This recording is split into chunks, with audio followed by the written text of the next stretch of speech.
My parents wanted me to go to college. You have to go to college. You lived in Cohasset, you had to go to college. And I said, where am I going to go? So I took the exam for Bentley School of Accounting. It was in Boston. And there again, I passed the exam. And I went to, started in September. And I'm sitting there in October and I'm thinking to myself, what in the world am I doing here? I don't like numbers, and I'm sitting there with a spreadsheet, the old-fashioned way, or jotting down numbers like an accountant.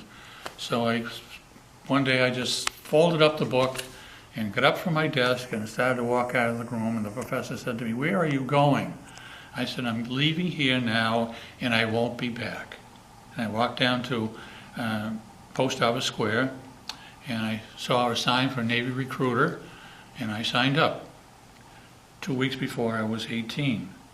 However, at that point, you had to have your parents' permission, signature, to join the military if you weren't 18 years old.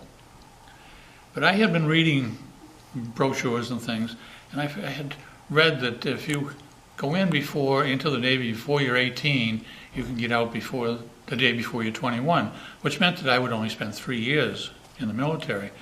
And the recruiter said to me, well, why don't you think about it for a couple of weeks and come back and talk to me? I said, oh no, we're either going to do this now or we're not going to do it at all. So he says, oh, you know about the kiddie cruise? I says, absolutely. So I went home and my mother almost hit the ceiling. She said, I'm not signing in any papers. I'm not going to sign you into the military. I said, well, you either sign now or when I'm 18, I'll go on my own. So my father said, let him go, and off I went to Bainbridge, Maryland, to boot camp. That was October 1954. And of course, when I got to boot camp, being an only child, living a very cloistered life in a little town like Cohasset, I had no idea what life in the big world was all about. And I got to Bainbridge, Maryland, I'm laying in a bunk that first week, and I'm thinking to myself, what did I do?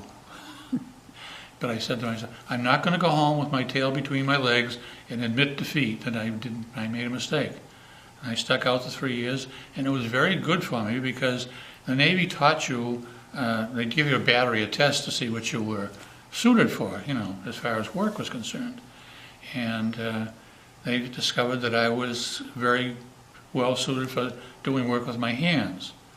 So I went to a school at Great Lakes, Illinois for 14 weeks. And from there, I went aboard an aircraft carrier that my father had worked on at Bethlehem Steel Company in Fall River, the USS Lexington. And I spent 3 years on that ship and came home and decided, well, maybe I can go to college.